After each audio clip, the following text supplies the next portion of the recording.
নমস্কার বন্ধুরা, কেমন আছেন আপনারা সবাই? আশা করি সবাই খুব ভালো আছেন, সুস্থ আছেন, আর আমরাও মোটামুটি ভালোই আছি। পিয়ালির একদিনের আরও একটি ভিডিওতে আপনাদের অনেক অনেক স্বাগত।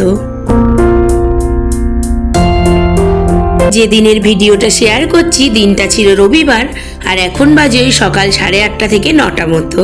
আর নবদ্বীপে আজকে আমার তৃতীয় দিন। আর আজকের দিনটা হচ্ছে আমাদের জন্য খুব একটা দুঃখের দিন। আসলে 5 বছর আগে এই দিনটাতেই আমার শাশুড়ি মা মারা গেছিলেন, তাই আজকে হচ্ছে ওনার 5 বছরের বাৎসরিক। তাই সকাল সকাল মামিও চলে এসছে চন্দননগর থেকে, আর আমরাও একটু ঘরের কাজকর্ম সেরে চাটা খেয়ে নিয়েছিলাম। আর এখন চলে এসছি পচার সাথে একটু সময় কাটাতে। পচা মানে আমাদের খরগোশের নাম। আর এখন বাজে ওই 11:30 থেকে 12টা মতো।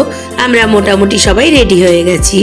এখন যাব একটা মন্দির। তার আগে আপনাদেরকে দেখাই আমার শাশুড়ি মার ফটো। এর আগেও হয়তো আপনাদেরকে অনেকবার ব্লগে দেখিয়েছি। আর আজকে একটু মালা টালা পরিয়ে সাজানো হয়েছে। তবে জানেন, আমাদের এখানে না একটা সুবিধা আছে, মানে নবদ্বীপ শান্তিপুরে শ্রাদ্ধ হোক বা বাড়ির কোনো অনুষ্ঠানে পুজো পাঠই হোক না কেন, সেগুলো বাড়িতে না করে আপনার পছন্দ মতো কোনো মন্দিরে করতে পারেন।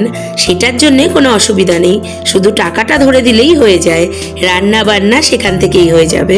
তো এখন বাড়ির সবাই রেডি হয়ে গেছে, আর এক এক করে এক একটা টোটো ধরে নিয়ে আজকে যে মন্দিরে আমাদের উৎসবটা আছে সেখানে যাওয়ার জন্য তৈরি হয়ে গেছে। আর আমি না একটু দেরি করেই যাব, কারণ আমার ননদের একটুখানি বাকি আছে, মানে ও পুজো দিচ্ছিল, ওই জন্য সবাই বেরিয়ে গেল, আমি একটু বাদে ওর সাথেই যাব, কারণ বাড়িটাকেও তালা দিয়ে যেতে হবে, আর ও একা কেন যাবে, ওই জন্যই আমি একটু ওয়েট করে গেলাম। আর বেশ অনেক বছর বাদেই আমি নবদ্বীপে এসে কিন্তু শাড়িও পরলাম। আসলে বাড়ির অনুষ্ঠানে তো শাড়ি ফাড়ি পরা হয় না, ওই চুড়িদার নাইটি পরেই কেটে যায়। আর এই যে এই ব্যাগটা দেখছেন, এটা না আমার খুড়তুতো ননদ দিয়েছে। কয়েকদিন ধরে তো আপনারা দেখতেই পাচ্ছেন ব্যাগটা নিয়ে আমি ঘুরে বেড়াচ্ছি। কিছুদিন আগে পুরী গেছিল, সেখান থেকেই এনেছে। তো যাকে আমাদের এদিকে কিন্তু কাজকর্ম হয়েও গেছে, আর আমরা বেরিয়েও পড়েছি। আর আজকে না ভীষণ রোদ কিন্তু, দেখতেই পাচ্ছেন। আর এই যে টোটোতে উঠেও গেছি, আর কিছুক্ষণের রাস্তা হেঁটেই যাওয়া যেত, রোদ বলে আমরা একটা টোটো নিয়ে নিলাম, না হলে বিকেল বিকেল হলে হেঁটে হেঁটেই বেরিয়ে যেতাম। শুধু শুধু টাকা খরচ করে যাওয়ার কোনো প্রয়োজনই পড়তো না, একদম কাছেই। আর নবদ্বীপে তো মন্দিরের পর মন্দির। তো এই দেখুন, আমরা কিন্তু চড়ে এসেছি আমাদের মন্দিরে, গোড়াচাঁদের আখড়া। এখানেই আজকে আমাদের দুপুরের আয়োজন হয়েছে। আগে থেকে টাকা পয়সা দিয়ে দিতে হয়েছে, আর কতজন লোক খাবে, কি মেনু হবে সেটাও বলে দিতে হয়, সেই অনুযায়ী ওরা করে। আর মন্দিরের ভেতরটা দেখেছেন কি পরিষ্কার পরিচ্ছন্ন, চারিদিকে পাখা লাগানো আছে, আবার বসার জায়গাও কিন্তু করে দিয়েছে, আর বেশ বড়। এই প্রথম না আমি নবদ্বীপে এসে এরকম মন্দিরে খেতে এসেছি। এর আগে আমি শুধু শুনেছি যে এই এদের বাড়ির অনুষ্ঠান হয়েছে সেটা এই মন্দিরে হয়েছে, ওই ওদের বাড়ির একটা অনুষ্ঠান হয়েছে সেটা এই মন্দিরে হয়েছে, কিন্তু এই প্রথম আমার দেখার বা খাওয়ার সৌভাগ্য হলো। আর দেখেছেন চারদিকে ভোগের ছড়াছড়ি, আর ঠাকুরকেও কিন্তু ভোগ চড়ানো হয়ে গেছে। এবার যারা যারা চলে এসছেন তাদেরকেও খেতে বসিয়ে দেয়া হবে, আর পরিবেশনও কিন্তু এখানকার আশ্রমের লোকেরাই করবে। আর চারদিকে কত কিছু খাবার দাবার হয়েছে দেখুন, আসলে অনেক রকম মেনু হয়েছে। আমি তো শুনে পুরো হা, আমি বলছি এত খাবার কি করে সবাই খাবে, আমার পক্ষে তো অসম্ভব। আর ভীষণ টেস্টি কিন্তু হয়েছে মনে হচ্ছে, দেখতেই দেখুন কত সুন্দর লাগছে। আর এই দিক করে মাটির থালার মধ্যে ভোগ সব রাখা রয়েছে। আসলে যারা যারা আসতে পারবে না তাদের জন্য এটা সাজিয়ে রেখেছেন। এই মন্দিরে বলে দেওয়া হয়েছে যে কজন আসবে না তাদেরটাই ওরা সাজিয়ে রেখেছে। আর এই খাবারগুলোই আমরা আবার যাওয়ার সময় নিয়ে যাব, যারা আসবে না তাদের বাড়িতে পৌঁছে দেওয়া হবে, বা তারা এসে পরে নিয়ে যাবে। আর এদিকে দেখতেই পাচ্ছেন ঠাকুরকে ভোগ দেওয়া হয়েছিল, সেখান থেকেই অন্ন প্রত্যেকটা সরার মধ্যে দিয়ে দেওয়া হচ্ছে। আর ওদিকে যারা বসে খাবেন এখানে, তাদের খাবারের পাত্রের মধ্যে একদম মিশিয়ে দেওয়া হবে, তাহলে সবার মধ্যেই চলে যাবে। বেশ একটা নতুন অভিজ্ঞতা হলো বলুন। অনেকেই তো এটা জানেন না যে নবদ্বীপ শান্তিপুরে এরকম শ্রাদ্ধ বা যে কোনো অনুষ্ঠানে এরকম মন্দিরেই খাওয়ানো হয়। এতে কি হয় জানেন তো, অনেকে তো শ্রাদ্ধ বাড়ির খাবার খায় না, সেখানে মন্দিরে যদি খাওয়ানো হয় তখন কিন্তু মানুষ না বলতে পারে না, কারণ মন্দিরে খাবারটা কিন্তু সেটা শ্রাদ্ধের খাবার হয় না, সেটা মন্দিরের ভোগ প্রসাদী হয়ে যায়।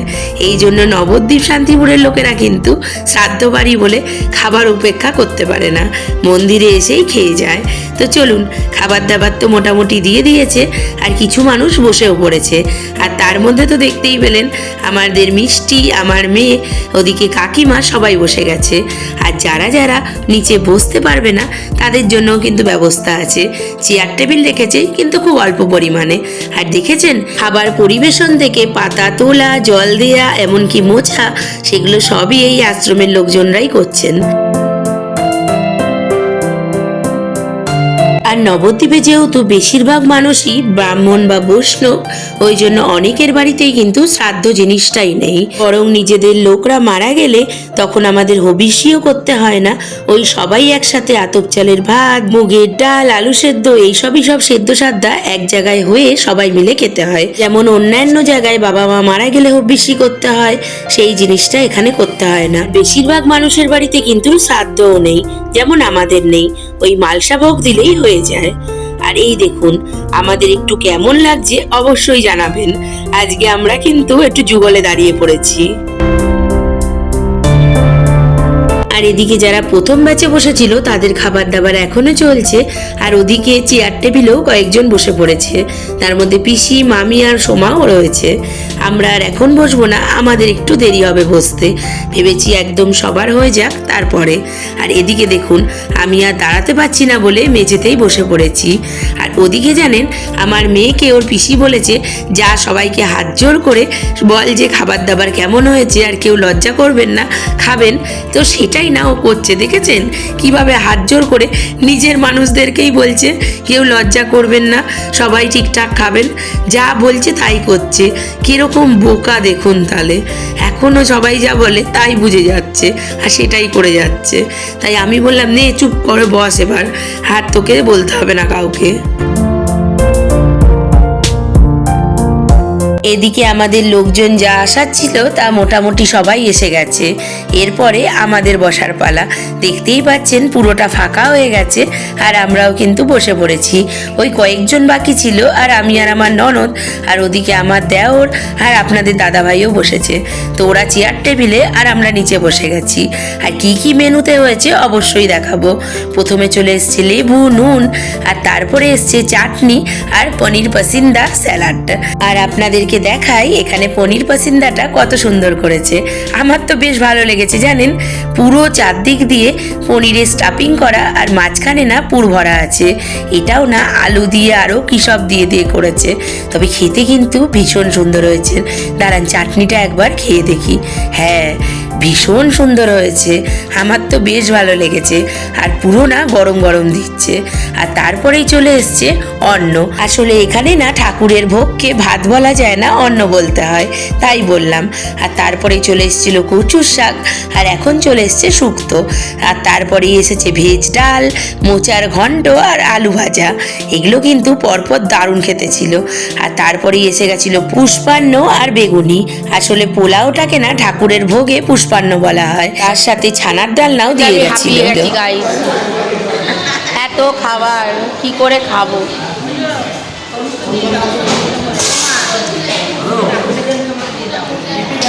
এরপরেও ছিল চাটনি, পাঁপড়, পায়েস, আর নবদ্বীপের স্পেশাল সাদা মিষ্টি দই, আর তার সাথে রসগোল্লা।